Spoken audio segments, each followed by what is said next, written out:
Yeah, great. And now I want to ask our speakers briefly introduce themselves. So Caitlin, you're first in my screen. Great, thanks, Julia. Hi, everyone. Caitlin, really excited to be here. I see some familiar faces in the meeting, as well as lots of new ones. I'm currently a group product manager at edX that's now part of 2U. And I've been at edX for a little over 2 years and in product for over 7. And I currently live in the South End with my husband and our dog.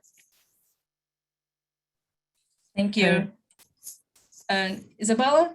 Yeah. Hi, everyone. I'm Isabella. I've also seen a few faces from events in the past, so it's nice to see folks again. I'm a product manager at Curriculum Associates, which is a K-12 education company that focuses mostly on math and reading products. I have been at the organization for almost 5 years now in a variety of different roles, but fell in love with product management. So I'm super excited to talk about it today. I'm based in Somerville, but originally from the Midwest. So if anyone's from the Midwest, we should chat later too. Thank you. And Sam? Hey, everybody. My name is Sam Dowd. I'm a technical product manager at Cengage. I've been there coming up on a year, but have been in EdTech for a while. I got a master's of EdTech from Framingham State. Worked in a high school for a little while. Worked at Harvard Business School as a technology consultant. Then spent about 4 years at McGraw-Hill. Returned to Harvard for a brief stint, and then have now ended up at Cengage, where I'm primarily responsible for their purchase and access experience for students. So that would be buying the course materials and then the student dashboard where the students have access to their course materials. Thank you, Sam. And so if you read the description, we will discover this profession. And sorry if you have some knowledge about that, but we will start some basics. So I want to ask our guests to just do a quick overview of the product management role and what is it about and what range of problems you solve in your position in EdTech specifically. Maybe how it's different from other industries. Caitlin, do you want to start? You're first on my screen. Sure, why not? Yeah, I would say product seeks to align customer needs and business needs, creating value, partnering closely with engineering and many other stakeholders. Unique to edX, you serve a variety of customers. There's not just kind of a single customer persona. So at edX in particular, we serve course teams, our university partners, in building out course content authoring solutions, as well as like learners who are enrolled in our content and trying to develop their skills and grow their careers. I think my answer would be generally very similar and kind of what a product manager does. Some other things I might add is that I kind of consider product managers to be more of a generalist role. So you're working with a lot of different stakeholders across a lot of different functional areas to do exactly what Caitlin said, understand user needs, understand market needs, define, test, implement different solutions, and roll them out to customers. So in the case of Curriculum Associates, we have students, educators in the K-12 space, district admins, school admins, a lot of different users that we're serving. Our model is essentially kind of like a B2C model. So we're selling to school districts and then they're adopting it across their individual schools or grade levels or across their entire district. So we're trying to meet the needs of the people who bought the product and the people who have kind of been given the product and told it's something they're going to use. So there are a lot of different kind of user needs that you might be managing in a product manager role. I'm very focused on educators, but other members of my team are really focused on creating a really excellent student experience or creating supports for our district admins. So there can be a lot of variety, even within an organization, about the types of users that you might be serving.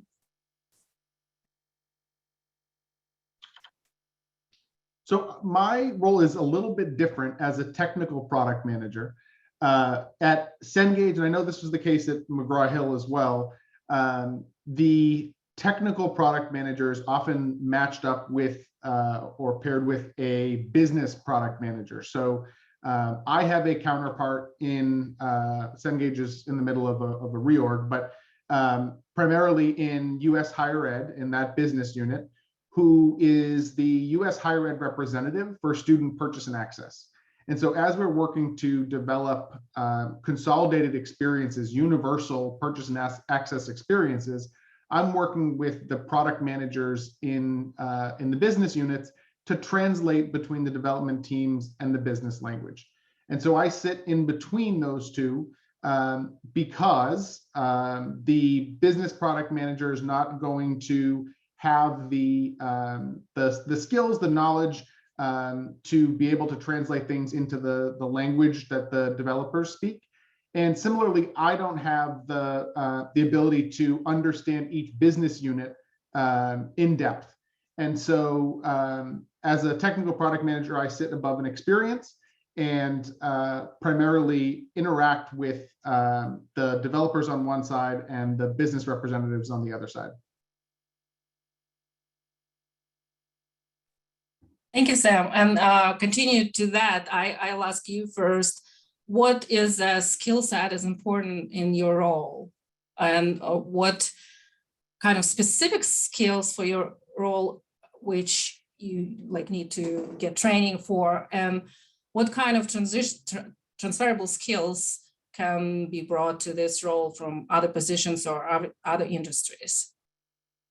Yeah, so going back a little bit to that concept of generalists, a product manager and typical technical product managers as well come from a lot of different backgrounds. A lot of engineers become product managers because they're looking to contribute more directly to the direction of a product. User experience direct designers or UI designers come into product management because they're looking to have more of an impact on the roadmap rather than just what the product looks like or feels like. I think a traditional path to product management is through business analyst or systems analyst or product owner, looking to have more of a broad impact on the product. I think for me in my role, having technical skills is important. I'm dealing with software engineers on a regular basis. And then also, depending on the scope of your role, the ability to both dive down and really get deep into the nitty-gritty details, but also rise out of that and see the long-term strategy. To be able to live in both of those worlds is really important. And that is something that I think is very transferable across product management, but also any leader needs to be able to do that to some extent. And so I think that the technical skills combined with some of the standard sort of business, MBA type skills are really important. And I think it's really key to understand that product manager is really a generalist. But that said, a product manager also has an opportunity to make the role their own and bring their own skill set and their own talents to that role to make the product that much better.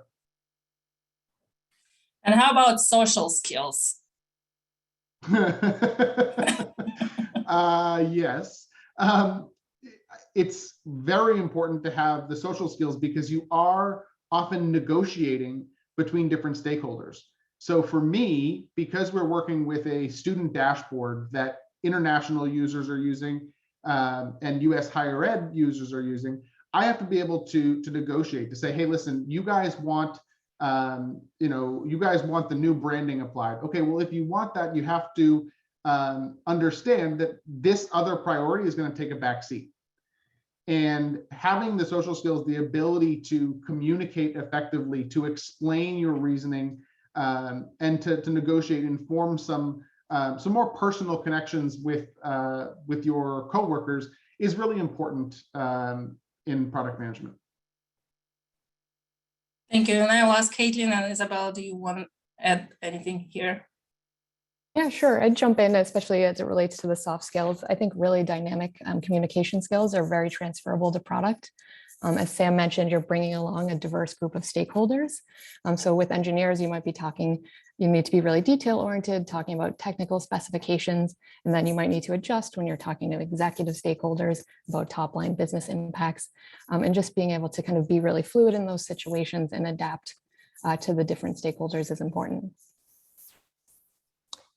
Yeah, and I think that this is kind of implicit in what both of Sam and Caitlin have been saying, but like being excited to collaborate with others is really important. Like so much of my day is spent in meetings and working sessions and working with people across the organization to, as Sam was saying, dive down into the nitty-gritty details of a feature or to present out to a group that needs to, be in a school selling the product or training teachers on how to use the product, and needs to be able to understand how it works and also the value that it's creating for educators. So I think being really excited to be collaborative and communicative with a lot of different people is really important. I think also being very curious is really important. I think when I was I was part of a rotational program and stepped into a product management rotation, I had been super nervous about like communicating with the engineers because I did not have a super technical background. I found that was not a huge barrier to entry, and that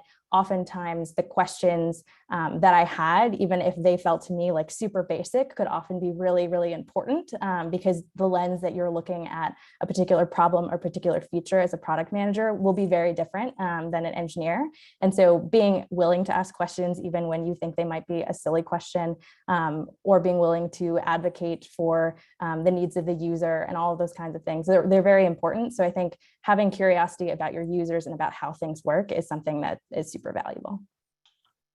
Yeah, and I think to that point, and Caitlin mentioned this a little bit as well, but data analysis, being data driven is also really important. To give you an example, so at Cengage, when I first started, my understanding of purchase and access was students going to cengage.com, searching for an ISBN and buying with their credit card. And upon doing some more investigation, it turns out 80% of our users come through an LMS integration. And so they bypass all of that cengage.com workflow. And so when we're focusing our resources on improving the experience for students, we probably want to pay a lot more attention to where there's 80% use and deprioritize some of the what may seem like more mainstream purchase paths. It is interesting. So when you look at the user, who is the user? Because somebody told that if teacher doesn't like tech, the student wouldn't see it. So how this you is consider one of the a most user? frustrating things about publishing in higher ed. When I was at McGraw-Hill, we were designing one of the early data visualizations for higher education students.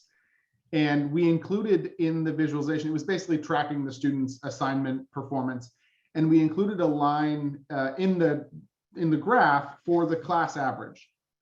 And did user testing, found out that was going to be a really valuable data point for students to have. Well, when we showed it to the instructors, they were extremely opposed to it. They were very concerned about their evaluations at the end of a semester, if students knew how other students were doing. And as a product manager, I'm saying, okay, well, this is for students. The students like this feature, but the faculty are really upset about it. Well, here's the problem. If the faculty don't adopt the textbooks, don't adopt our software, then students aren't going to buy it. And we don't get, we're not making any money. Nobody's using it. And so it is a really interesting world of ed tech where often the decision makers are not the people purchasing or even primarily using the product, at least in the publisher world.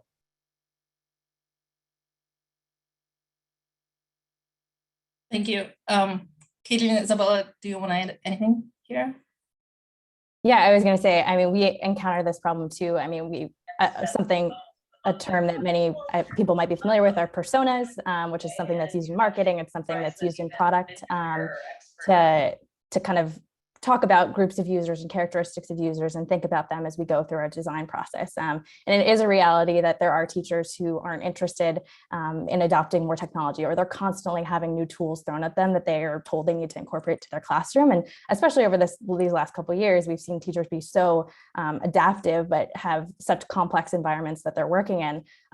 It's really important to always be thinking about the context that a teacher is living in, and also think about what is motivating to an educator.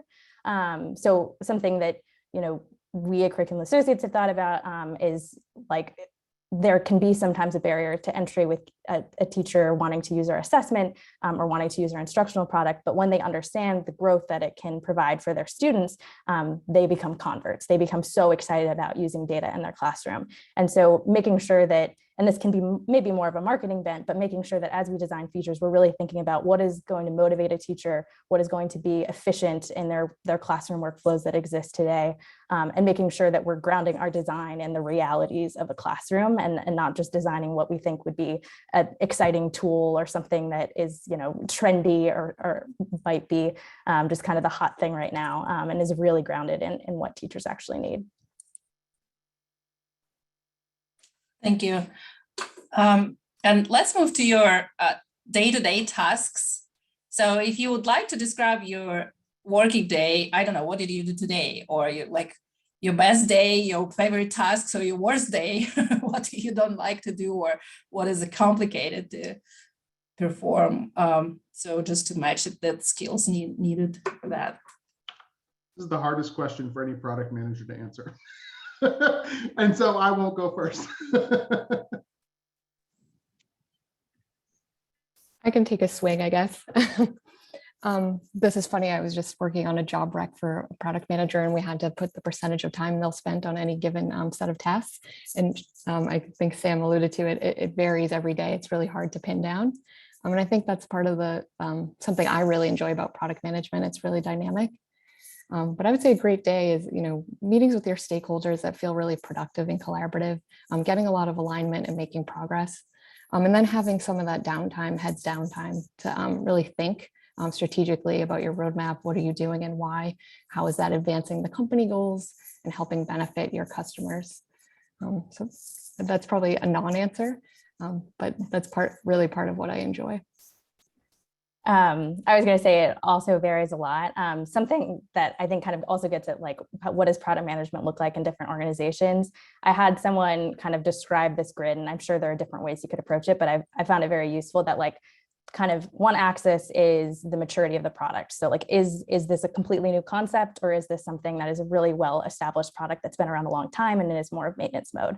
And then on the other axis, how technical versus how strategic are the tasks that you're working on? So if you're, working on bring an entirely new product to market, you're going to maybe sit up in this upper quadrant and be involved in a lot more like market research or competitive analysis or conversations about kind of the organization's product roadmap. But if you're sitting down in the other corner where you're focused on kind of like technical maintenance of a product, you might be, in your day-to-day working really closely with engineers, having, we use Scrum and Agile ceremonies in our organization. So, meeting every day to see how progress is going on particular features, working with designers to think about the new screens you need to build or the new user flows that you're working on, and really focus on kind of shipping features.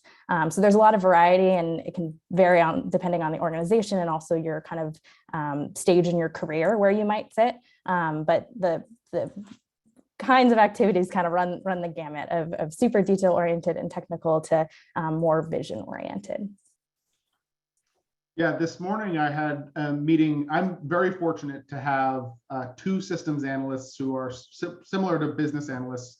And I spent part of the morning talking with them about some questions that had come up as part of refinement with the engineers, and clarifying some of the requirements, clarifying some of the mock-ups with them, and then spent part of my afternoon talking on the business side about some more strategic changes that we're making to the student dashboard that are probably 12 to 18 months out.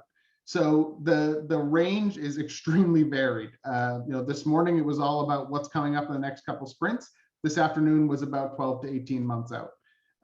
So you have to be ready for all of it. And with that, you know, many people think that it's so romantic to be a product manager. You're creating something all the time. You're like a designer or artist or something. So what percent of creativity in your work and analytical part of your work?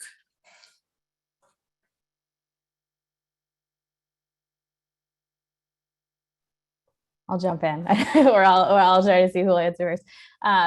So I would say that was something that really drew me to product management. Like I was very excited to be able to be a part of the design process. And also I was someone who probably came in with less comfort in data analysis, but now I'm like, I will go to it immediately. Like I love digging into user data and to see how users are engaging with features and things like that. It can definitely vary. I say this all the time. I feel like vary by role and by organization, the percentage of your workload that will be. I know when I was kind of like starting out as associate product manager, I wasn't as heavily involved in design conversations, but now I'm part of like a core team of about 6 people who are focused on like what's the thing we're going to build the next 3 to 5 years, and we're doing a lot of like deep research, having user interviews, mocking up prototypes. And I find that to be like a super fun element of the role. It can depend on the organization, as I said before, but we at Curriculum Associates have UX designers and UX researchers that we partner with really closely. So although I'm working on those things, I'm not the person who's directly responsible for creating the designs or anything like that. But it's something that I also just had a passion for learning about outside of work. And so took a lot of UX design courses and things like that, because I think it can be really valuable. And especially if that's an interest area, you could, dig in a little bit deeper there or into the data analysis side or wherever your interest kind of lie as a product manager. I'd agree. I've heard it described as a blend of art and science, and I think that's a perfect description. So it's kind of trying to hit that right balance. I love the blue sky ideation phase, like what can we come up with that no one's thought of yet that will really wow our customer base. But you have to really ground those ideas in the data that supports your product decision making. Yeah, I think one of the things that many product managers miss most about being in an office full-time with a team is a whiteboard. And as I recently moved to a new house and have a new office, and the first thing I got was a whiteboard, because that's the only place I'm comfortable drawing or being creative. I cannot put mock-ups together. I can maybe put a prototype together, but really just sketching things out is as far as I go creatively.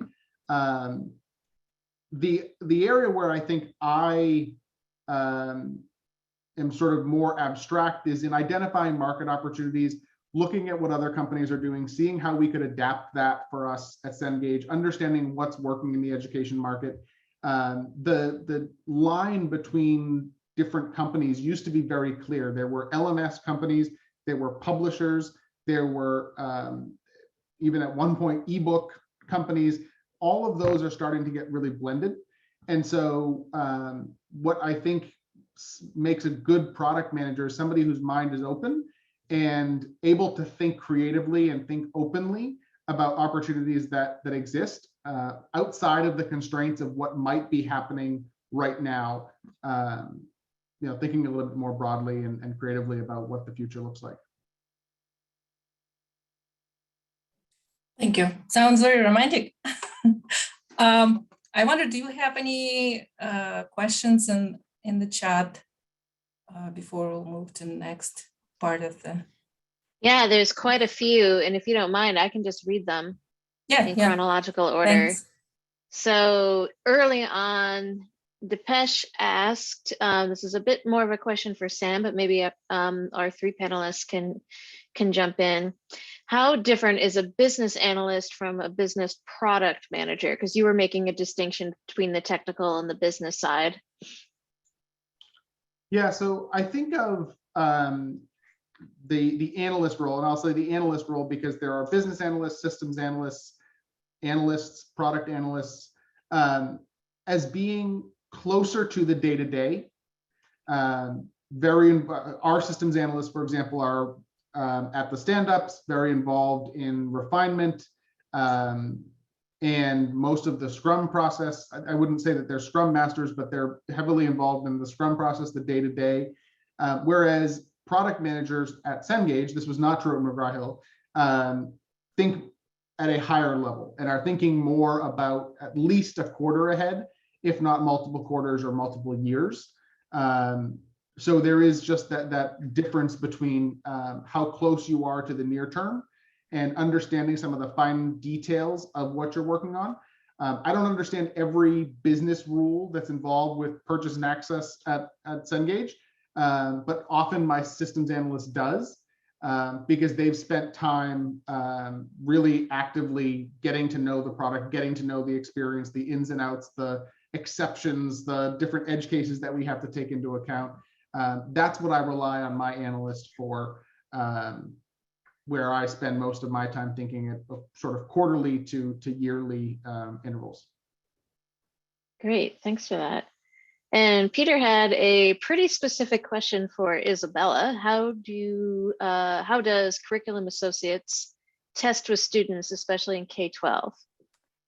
It's a good question. I will probably have an inadequate answer. I have not done as much student testing. I did very early on, like 4 years ago, we went into a school with paper prototypes and put them in front of a student and had them kind of move through the screens. But we also, of course, do more standard prototype testing.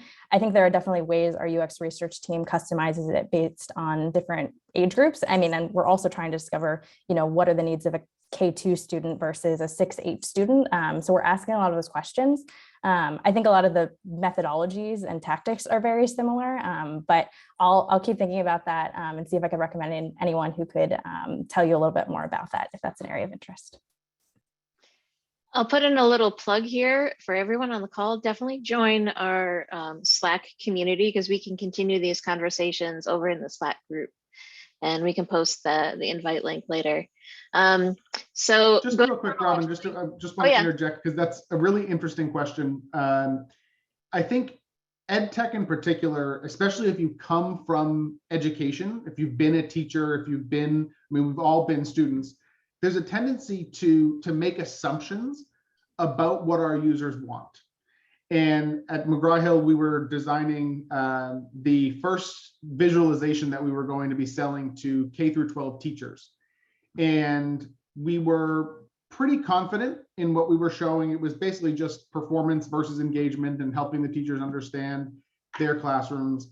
And we built it with the sales teams and never really talked to teachers, because we thought it was basic enough, teachers were going to like it. We showed it to teachers once it was done, and they looked at us like, yeah, we know this. I could draw this chart for you freehand. We don't need this. And that was just a great, really difficult reminder that for as much as you know about the industry, getting to know your users, which in education can be very difficult, because like Isabella said, a student is not just a student. There's K2, there's higher ed, there's high school. So really taking that time, taking that effort to do that evaluation up front as early as possible and as continuously as possible as the product gets built out is really, really important, regardless of how much you might think you know the domain. Thank you. So going through our questions chronologically, because I see that some of you have more than one. Hyan asked to Caitlin and Isabella, what methodologies would you use to understand users' pain points and user stories better? That's a great question. I'd say you'd use a blend of methodologies. So at edX, we have over 40 million learners around the globe, so we can't talk to everyone. So in order to get really broad kind of quantitative insights, we use a range of survey tools in user analytics to see how learners are interacting with our product, where they might be dropping off in different flows, and get kind of NPS level, how satisfied are you with the experience. For more deep dive, we do dedicated days for user interviews. I try to do at least 2 days per quarter where we're talking to learners for more of those qualitative insights, really trying to understand from the learner's points of view, what they're trying to achieve, what the impediments might be. And also I found our customer support team to be a really, really strong advocate for our customers. They deal with them all day, every day, and they're quite often a great proxy for your customers when you can't always be speaking with them. You have other kind of things that you need to accomplish.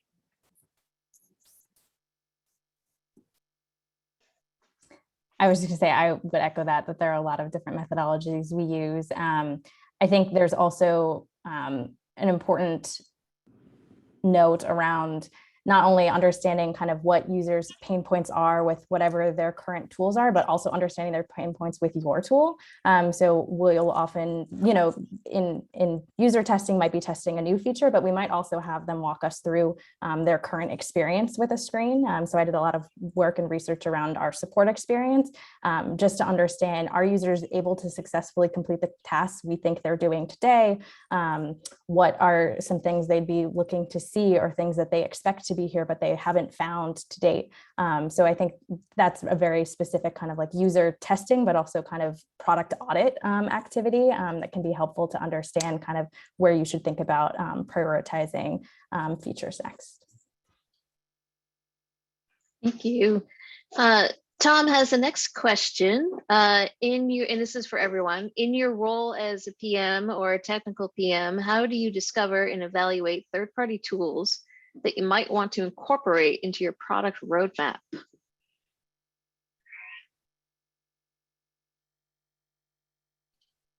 Don't everyone jump in at once. This is a bit of a non-answer, but I would say that this is not something that is my area of responsibility. We have like a dedicated strategy team that focuses on evaluating tools. So we might come to them to talk about some features we're looking to build and have them investigate what else exists out there. But that's not something that I think about doing in my day-to-day. There are also a lot of like costs that go into thinking about partnering with other tools. There are some that we inherently have to work with. So like in the K-12 space, Clever is a single sign-on tool that is used by districts across the country. So we have to be able to work with that system. But when it comes to kind of selecting other tools, I think there's a lot of just organizational work that goes into partner selection. Yeah, I would definitely agree with that. I'd also echo ours is typically engineering led. Certain product requirements will come up, and we'll do that build by partner analysis. Is this something we have the expertise and we should invest in building ourselves, versus are there third-party vendors out there that do this well?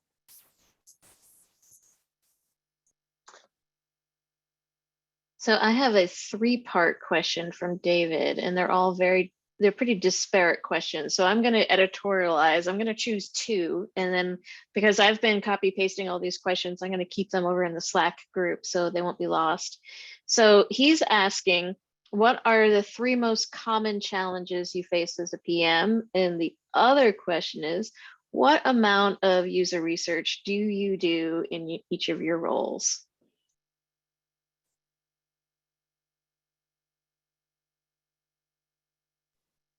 I can start with one common challenge. I think we've alluded to it several times tonight, but stakeholder management as a product manager can be really tricky.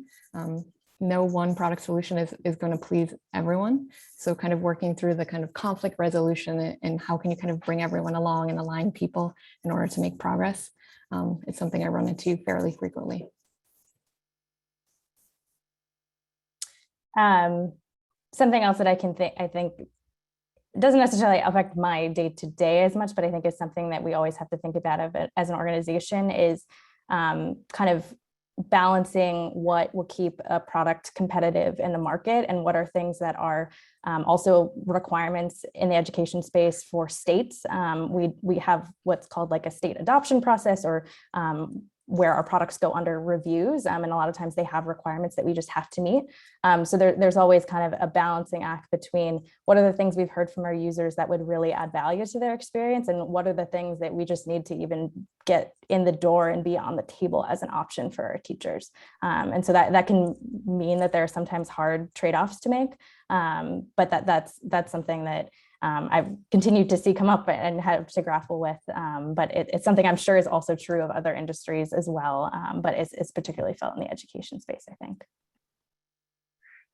And I'll round out the 3 with the frustration when there isn't enough data to make a decision. You need a data point that is not being collected or can't be collected. And so you have to rely more on qualitative information. That's really frustrating because I think we all want to make our decisions based on data, but don't always have that data. And that's when your intuition and instincts as a product manager kick in, and you have to make some assumptions and experiment a little bit, and get things out either through user testing or really quickly out into the market to test them, see if they're going to work or not.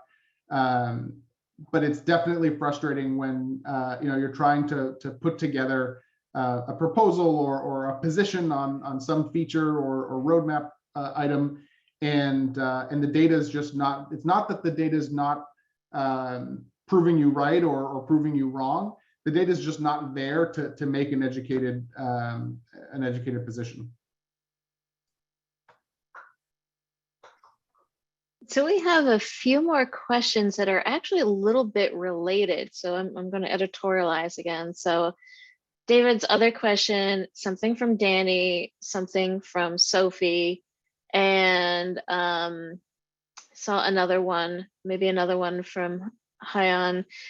It's all related to what sort of level experience do you need to get into the field? How would you advise entering into product management?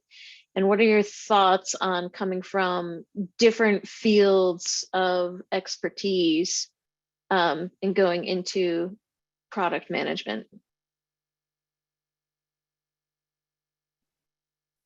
I can start. I think product is still a fairly new discipline, and there are a lot of non-traditional paths into product. So you can either come in with some of the domain expertise. We've seen quite a few people at our company come in who started in customer support or customer success, got really familiar with the product and our user base, user needs and pain points, and were able to transition into product. Or coming in from a business analyst role where you kind of have the technology expertise that can kind of easily lend itself to more technical product management. Yeah, I think the word that sticks out to me is curiosity. I think that is the most important trait to have when you're trying to get into product management. Being curious about the product, about your users, about what people are looking for from your brand. That I think is what's going to take an engineer, a software engineer, to a product manager, a project manager to a product manager, product analyst to a product manager. That curiosity is I think what's going to get a product manager excited about helping you into product management. I know that if somebody came to me and was very curious about product management and about the work that we were doing and the roadmap and all these different things that are part of a product manager's day-to-day, that would say to me that there's great potential there for a great product manager. Yeah, and I think the only thing I'd add is similar to Caitlin's point that it is an early discipline in some ways. There aren't necessarily strict requirements. Some organizations may require an MBA. Some organizations in the EdTech space may want more formal domain expertise, so a master's in education or something like that. In our organization, we also have product managers in I won't say very non-technical roles. We still partner with them very closely, but they're more focused on kind of like curriculum development and the development of our print products too. So there are different kind of types of product management that might have different sets of requirements. So like those kind of roles often require like experience in the K-12 education space as a teacher or a curriculum developer or things like that. When you're looking at roles, you might see a lot of variance in titles as well. So some of the more entry-level roles might be product specialist, associate product manager. Those are roles that might be better fits for people who are career transitioners or just looking to get into the discipline.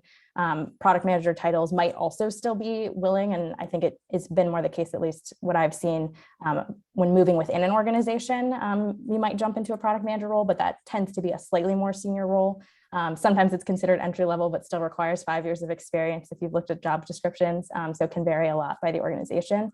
But those tend to require at least some experience, like thinking as a product owner and breaking down feature areas or partnering closely with engineers or others. That is super fascinating. And because this is somewhat related, I really like Baldev's question. What roles do ex-product managers usually go for after leaving the field? If anyone can answer that. I think it's the same on the other side. I think as many roles as there are that sort of roll into product management, there are just as many roles that a product manager rolls off to. I know a lot of product managers who have become engineers, several who have gone on to get their MBA, go to business school. There really is, because product management touches so many skills, so many disciplines, so many areas of a company, there are very few limits to the direction that a product manager can take their career after, if they get tired of product management. One thing I'll also add too is kind of about career ladder. I think this is true of other organizations, but at CA, we kind of have two different tracks in product management. So one route is more the people manager route. So you might be focused on becoming someone who is maybe overseeing a set of feature areas and product managers, and working on still the development and roadmap of the features, but working on developing the skills of the product managers. You could also go the route of a principal product manager, which is someone who's maybe hyper-focused on a particular area, takes on really large projects, but isn't someone with direct reports. So there's also, I think, variance in how people kind of go through their career path. And I think this is not necessarily about exiting the field, and I don't have any deep knowledge about that, but I think the other kind of way people pivot is the type of organization they're at. So maybe if you've been a product manager in a really large organization where you're responsible for kind of a sliver of the product or a product line, you might want to move into a startup environment and have ownership over kind of the larger vision of where the product is going. That is really, really fascinating. To keep in mind what excites you during your day-to-day. Because I've said this before, and I'm sure I'll say it again, you will have so many different experiences on a daily basis as a product manager that paying close attention to what gets you excited is really what will help you figure out what the next role is for you. If you like that diversity during your day of doing all kinds of different things, product is a great place for you. But if you find yourself getting particularly excited by diving into the data and really just getting lost in the different insights that you can find, the different visualizations you can create, then maybe a data analyst, data scientist position is something that is for you after product management. And I think that's the great thing about product management. And I think that's why it's great to get into product management early, because you do get exposed to so many different things that you can get a very good sense of what excites you and what you're passionate about. So we have 3 last questions. And Julie, I wanted to check in with you. Do we have time for 3 more? Yeah, actually we have. I just, before we will ask these questions, I want to add to the previous topic. So as I understand that, it's good to have background in business or educational domain or tech background. So when you enter this path, what might be a first step if you already have some of this background? So you go to get, fundamental education, MBA, or you go to boot camp, or you just go, Coursera course about product management, and how you build your professional development, how you frame it.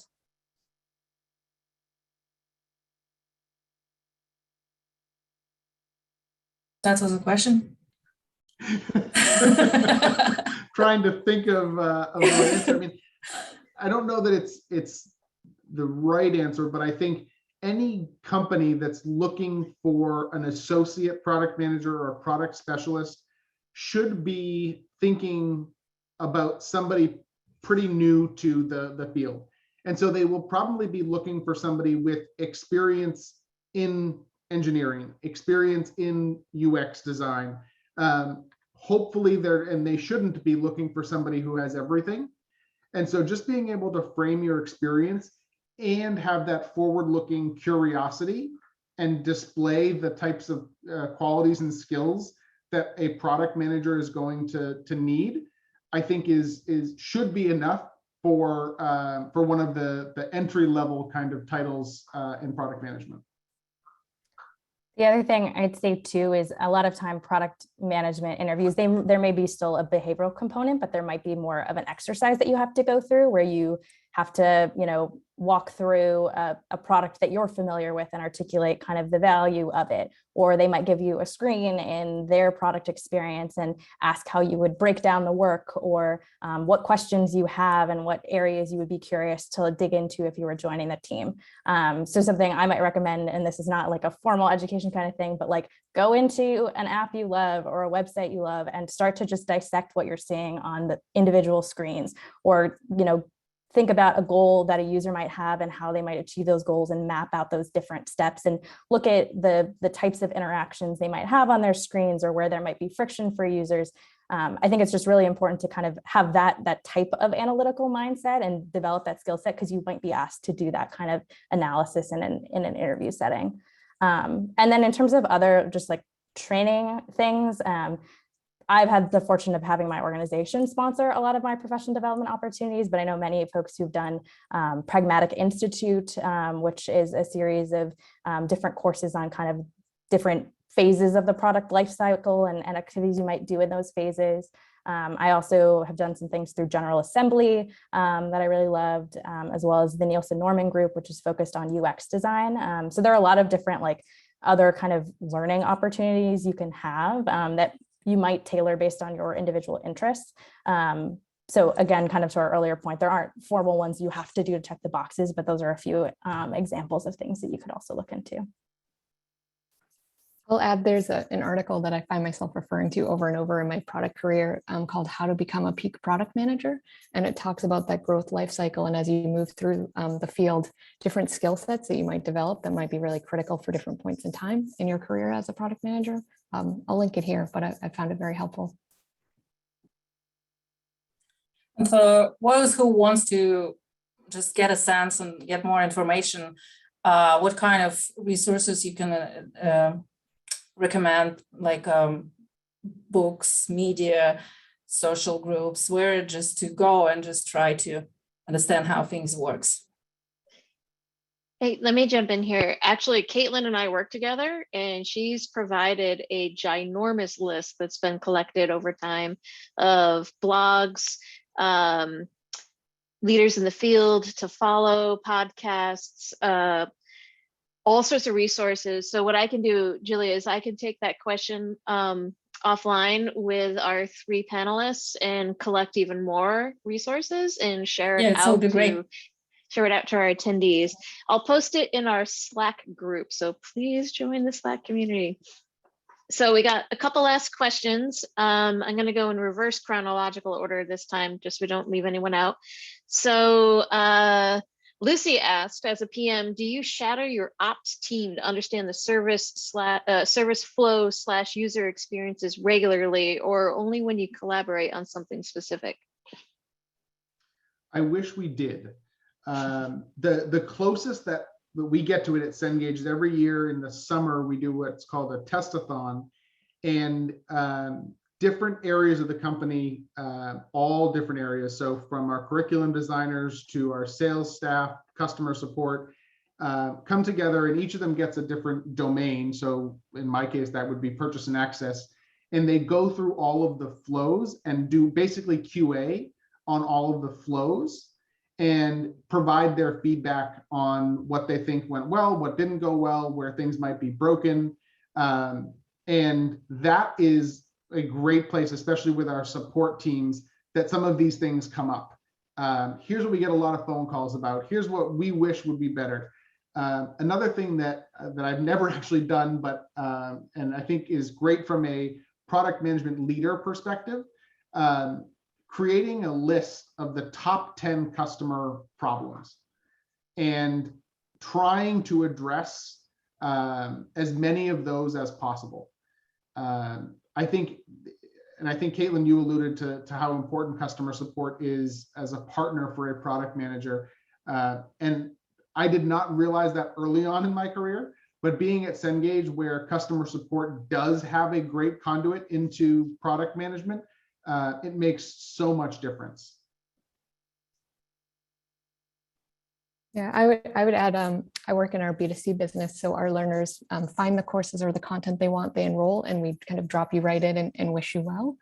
So support was really beneficial in kind of pointing out some common pain points there, and that helped inform learner onboarding features that we've worked on, like a guided tour and helping you set your weekly learning intentions. And we wouldn't have gotten there without those insights from the customer-facing teams.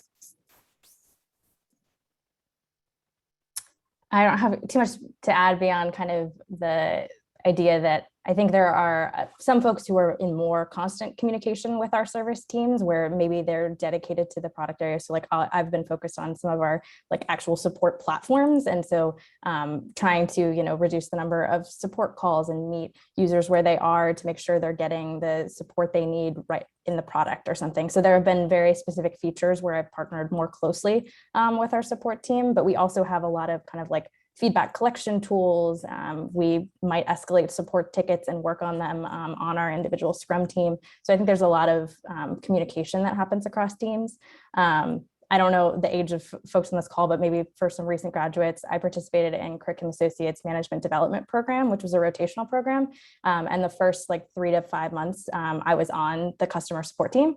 And that like continues to be one of the most valuable experiences that I had. And one, because I think it constantly grounds me again in the realities of what educators are doing in their day-to-day. But it was also very helpful to have that context when stepping into the product side and being able to think about the types of problems that might be generating support calls or just the functional areas and the different roles that people do to serve our educators. So recommend doing that if you can, or shadowing people. You can also just like set up time and ask someone on your tech support team, like, hey, can I follow you around for a day? Can I like listen to some of your calls? Can I see the tickets that you've logged this past week? Like there are other ways you can do that that are not necessarily formal, but I think it can be really, really valuable. Thank you. Heather had a question about how you partner with customer success, and it sounds like that question's been answered. So I'm going to skip to our last question, which is super specific, and it's from Peter.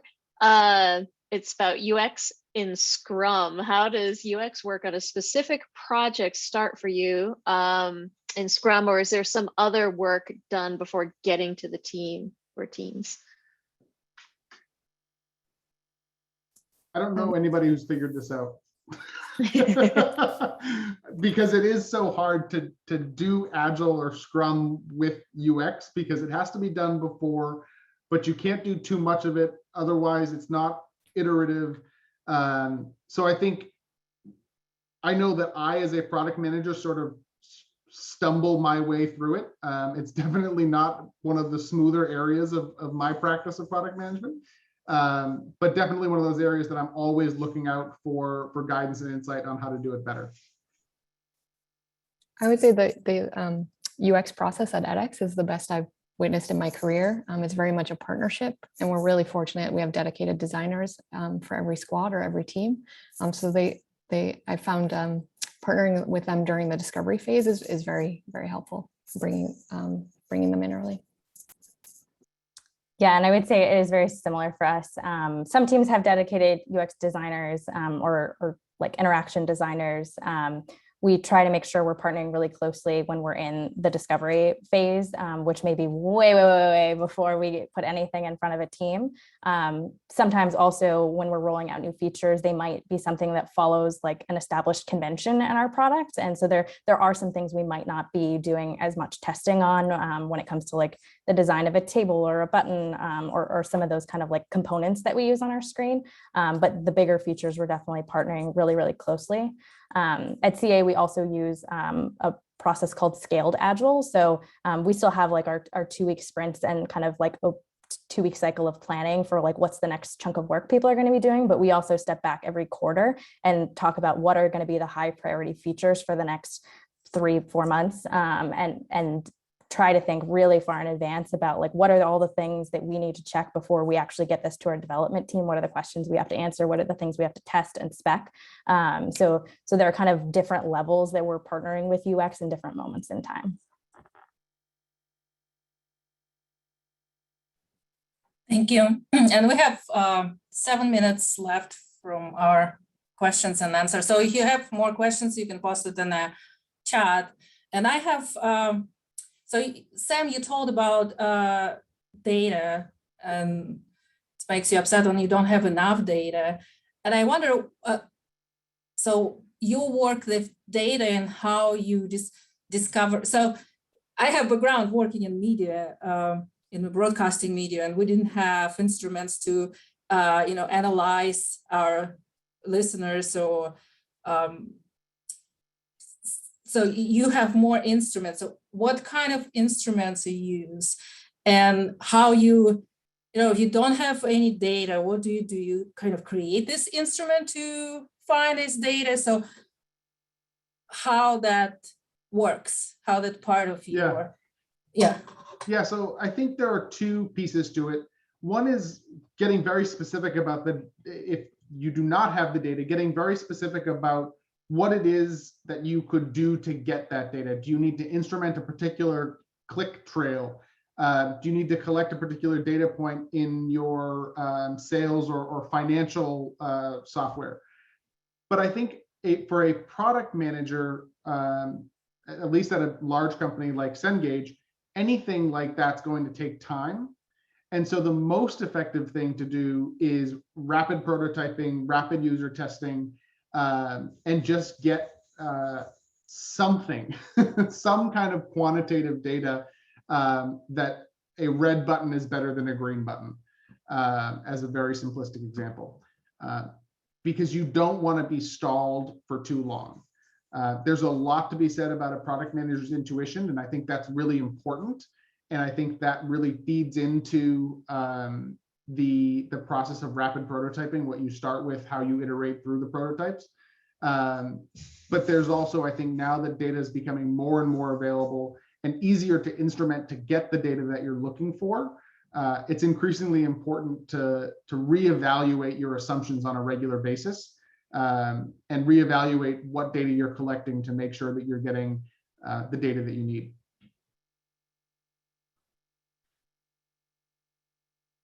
Thank you. Caitlin, Isabella, do you have anything to add here?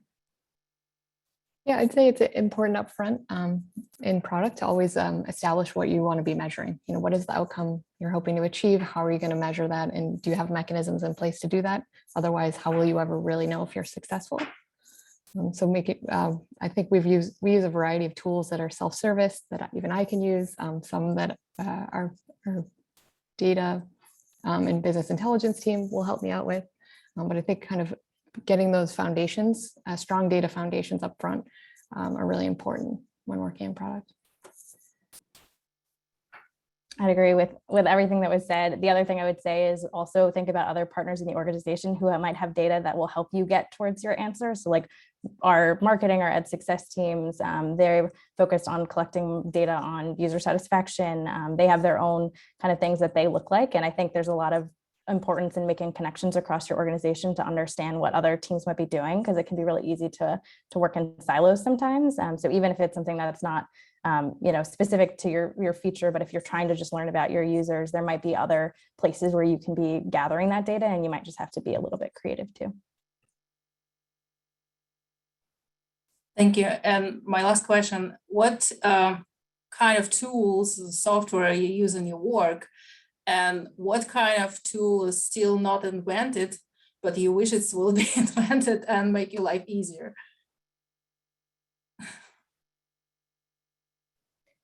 Sam kind of kicked us off by mentioning, how product loves whiteboarding and how working remotely, that's kind of a gap. There are virtual whiteboard tools that I've found super beneficial since the pandemic. One in particular is called Miro. We use quite a bit.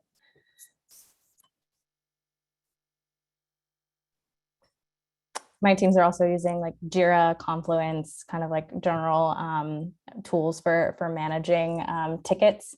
We also use different like analytics tools, survey tools, all those kinds of things.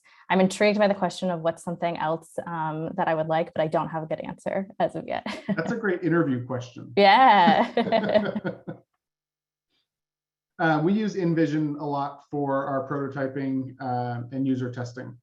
That's another tool. Mostly the UX researchers create in InVision, and then we as product managers use it for some of our user testing and to validate different mockups. I have to think about that. What product would I guess, I mean, that's the tough part about a product manager. A lot of product managers have entrepreneurial mindsets. And so I probably should know, I probably have thought of products that would be great, but I can't think of one off the top of my head.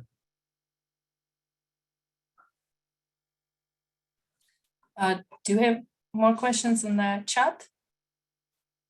Okay, so we have 1 minute left. And if you want to add anything to our conversation before we'll move to the networking part, you're welcome to do so. One thing I was going to add, kind of specific to the EdTech space that someone told me and I thought was really valuable, so I always like to share it, is as you're thinking about working in a tech or as you progress through your career, I think it's really important to think about what you view the role of technology and education to be, and that you're finding a company that aligns with that kind of mission or vision for technology in the classroom. I heard from a teacher when I was interviewing a long time ago, where she was working at an organization that I don't work at, and she said she had expected to be working at an education company focused on technology, but she ended up at a tech company that focuses on education. And that is like a slight distinction, but I think it's really important to think about how organizations, whether they view technology as one lever, what problems they're really trying to solve, and try to think about that and what kind of workplace you'd like to be in.